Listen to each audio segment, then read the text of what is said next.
कौन सोच सकता था कि एक साधारण सा दूध का डिब्बा रे के हाथों में आते ही जेल तोड़ने का सबसे बड़ा हथियार बन जाएगा। लेकिन जैसे ही रे ने उस डिब्बे को फाड़ा, उसमें से एक पतली चमकदार प्लास्टिक की शीट बाहर निकली। मौका मिलते ही उसने उस शीट को जेल के गेट पर लगे पासवर्ड लॉक के ऊपर सावधानी से चिपका दिया। जब गार्ड ने पासवर्ड टाइप किया तो उसकी उंगलियों के निशान उस शीट पर साफ छप गए। रे ने एलिमिनेशन मेथड का इस्तेमाल करते हुए जल्द ही सही पासवर्ड का कॉम्बिनेशन ढूंढ निकाला। लेकिन असली चुनौती अभी बाकी थी। गेट के बाहर हाथ कैसे पहुंचाया जाए। रे ने टॉयलेट पेपर को पानी में भिगोकर छोटी छोटी गोलियां बनाई और उनमें टूथपेस्ट मिलाकर एक चिपचिपा मिश्रण तैयार किया। फिर एक बड़े कागज की शीट में इन्हें लपेटकर उसने एक अनोखा चिपचिपा हथियार बनाया। लेकिन यह सब करने के लिए उसे कैमरे की नजरों से बचना था। रे ने पहले ही गार्ड की दिनचर्या का बारीकी से अध्ययन कर लिया था। हर बार जब गार्ड उसे सेल में बंद करके जाता, वह बाहर सिगरेट पीने और समय बिताने के लिए चला जाता। इस दौरान मॉनिटरिंग रूम 7 मिनट के लिए खाली रहता था। यही रे का सबसे बड़ा मौका था। रे जानता था कि जेल से भागने के लिए 3 चीजें जरूरी हैं। पहला, गार्ड्स की रूटीन की पूरी जानकारी। दूसरा,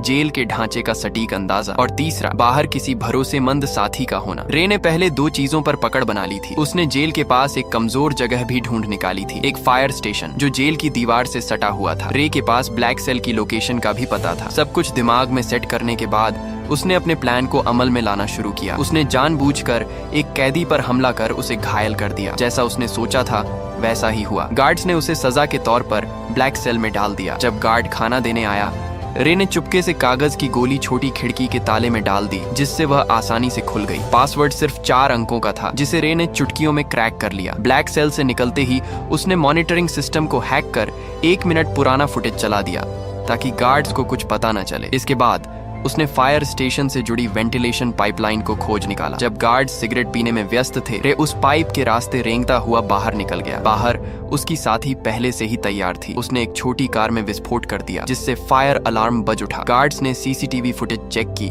लेकिन सब कुछ सामान्य दिखा। इस बीच रे फायर स्टेशन में दाखिल हो चुका था। उसने जल्दी से एक फायर फाइटर की वर्दी चुराई और फायर ट्रक के नीचे छुप गया। अफरा तफरी का फायदा उठाकर वह ट्रक के साथ घटनास्थल तक पहुंचा और वहां से अपनी साथी की गाड़ी में बैठकर साफ बच निकला। यह रे की 14वीं जेल ब्रेक थी, जहां यह खुलासा होता है कि वह कोई नॉर्मल अपराधी नहीं था। उसका असली काम जेलों की सिक्योरिटी सिस्टम को टेस्ट करना था। असल में वह एक सिक्योरिटी कंपनी का ओनर था, जिसकी वजह से वह नकली कैदी बनकर जेलों में घुसता और अपनी काबिलियत से बाहर निकलकर यह प्रूफ करता था कि जेल की सिक्योरिटी सिस्टम में सुधार की जरूरत है या नहीं। वह इतनी जेलों से भाग चुका था कि लोग कहने लगे कि यह बंदा किसी भी जेल को एस्केप कर सकता है। एक दिन CIA के लोग उसके पास आए और कहा कि उसे एक बहुत कड़ी और खुफिया जेल में जाना होगा, जिसका नाम या लोकेशन किसी को बताने का आर्डर नहीं था। ये मिशन बहुत खतरनाक था। बावजूद इसके रे मान गया, क्योंकि उसे लाखों डॉलर का यह ऑफर वर्थ इट लगा। कौन जानता था कि पैसा सच में इंसान से कुछ भी करवा सकता है।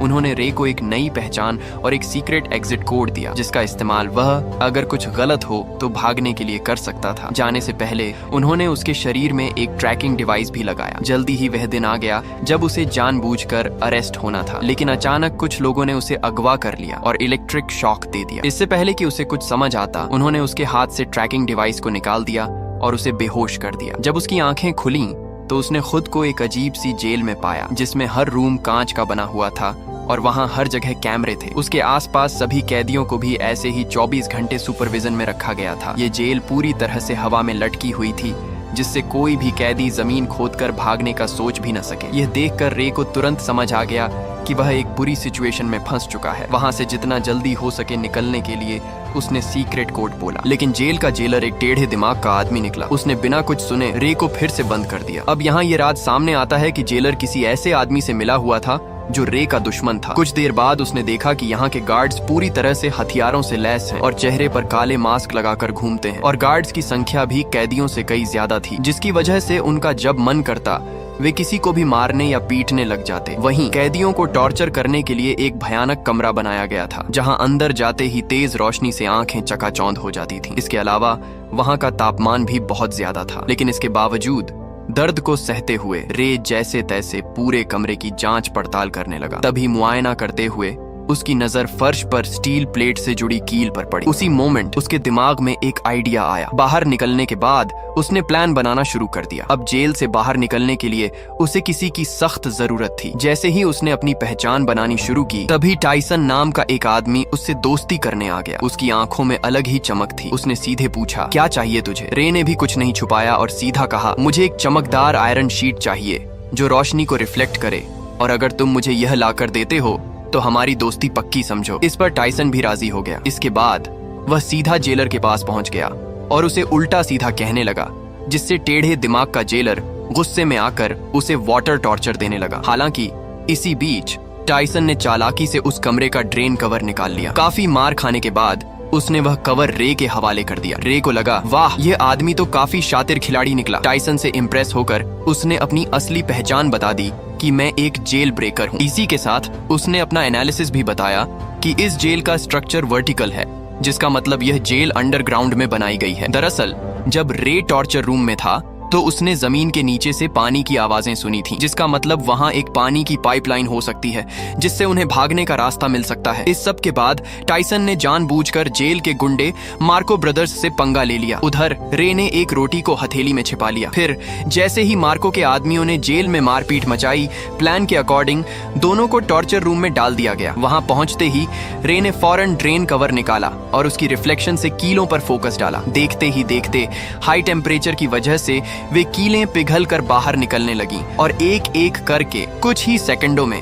उसने सभी को निकाल लिया। फिर उसने रोटी का टुकड़ा मुंह में डालकर टाइसन को इशारा किया ताकि वह गार्ड का ध्यान अपनी तरफ खींचे। इसके बाद टाइसन ने अपना काम शुरू कर दिया, जिससे जेलर का ध्यान उसकी तरफ चला गया। वहीं रे ने तुरंत गीली रोटी को सीसीटीवी कैमरे पर चिपका दिया ताकि अंदर की फुटेज न दिखे। फिर वह फ्लोर से नीचे उतर गया और पाइपलाइन में चढ़ते हुए आगे बढ़ने लगा, लेकिन बदकिस्मती से रास्ते में गलती से एक तार टूट गया, जिससे पानी बाहर आने लगा। आखिरकार जब वह ऊपर पहुंचा तो उसके पैरों तले जमीन खिसक गई, क्योंकि यह जेल जमीन के नीचे नहीं बल्कि समुद्र के बीचों बीच पानी की एक विशालकाय शिप में थी, जहां से भाग पाना नामुमकिन था। इस बीच पानी लीक होकर जेल के अंदर भरने लगा, जिसकी वजह से टॉर्चर रूम के कैदियों को रिहा कर दिया गया। खुशकिस्मती से रे गार्ड्स की नजरों से छिपकर समय पर वापस आकर बच गया। हालांकि दूसरी ओर एक नई मुसीबत उसका इंतजार कर रही थी। दरअसल जेलर को फर्श पर छोड़ी गई कीलें मिल गईं, जिससे वह समझ गया कि रे ने जेल तोड़ने की कोशिश की है। उसके बाद उसने फौरन एक आदमी को कॉल लगाया, जहां यह राज खुला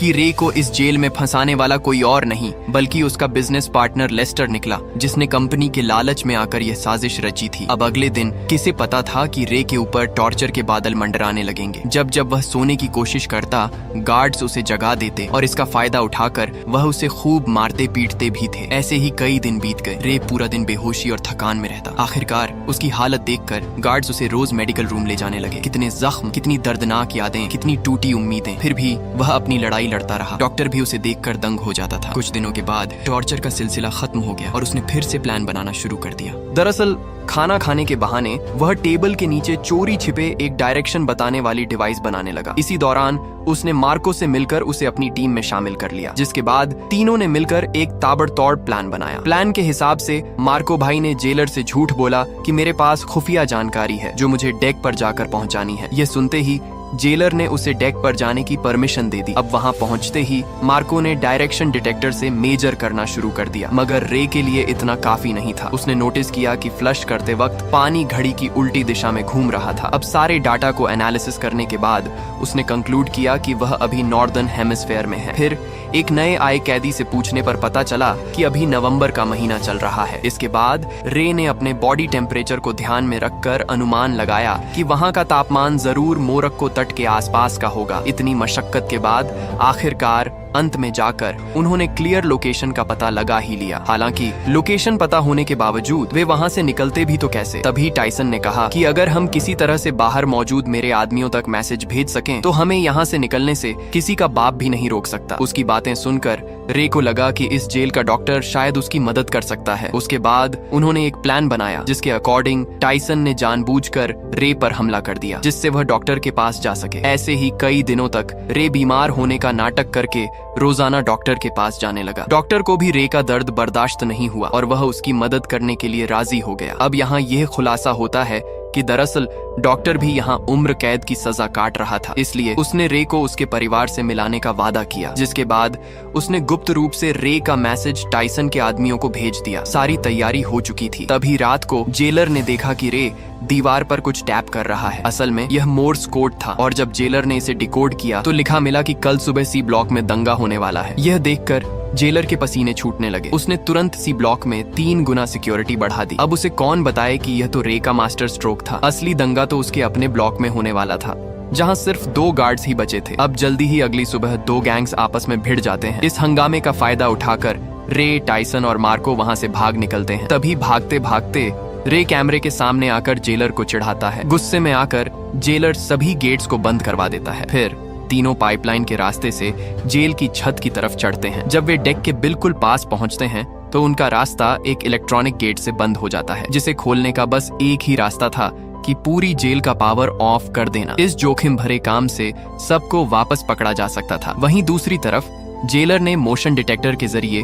उनकी लोकेशन ट्रेस कर ली और फिर सारे गार्ड्स उनके पीछे लग गए। तभी भागने के दौरान मार्को को गोली लग जाती है। वह समझ जाता है कि उसका जिंदा बचना अब मुश्किल है, इसलिए वह अपने साथियों को भागने को कहता है और अकेले गार्ड्स को रोकता है। जैसे तैसे रे नीचे पावर रूम तक पहुंचकर पूरे शिप का पावर ऑफ कर देता है और ऊपर गेट खुलते ही टाइसन तुरंत डेक तक पहुंच जाता है। खुशकिस्मती से वहां हेलीकॉप्टर भी पहुंच चुकी थी, लेकिन टाइसन के मजबूत इरादों की वजह से वह रे को अकेला छोड़कर जाता भी तो कैसे। उसने मशीन गन उठाई और सामने आने वाले गार्ड्स पर गोलियां चलानी शुरू कर दी। वहीं दूसरी तरफ रे छुपकर पानी के एक टैंक में घुस गया, जहां उसे ढूंढ पाना मुश्किल था। यह देखकर जेलर ने तुरंत आदेश दिया कि शिप को दोबारा रिस्टार्ट करो, जिससे जिस पानी के टैंक में रे छुपा था वह अपने आप फ्लश होने लगा, जिससे रे फौरन समुद्र में जा गिरा। रे का दिमाग देखकर जेलर के तो होश ही उड़ गए। वहीं इधर टाइसन ने एक बंदूक उसकी तरफ फेंकी। रे ने तुरंत कैच किया और कुछ गोलियां फायर कर दी,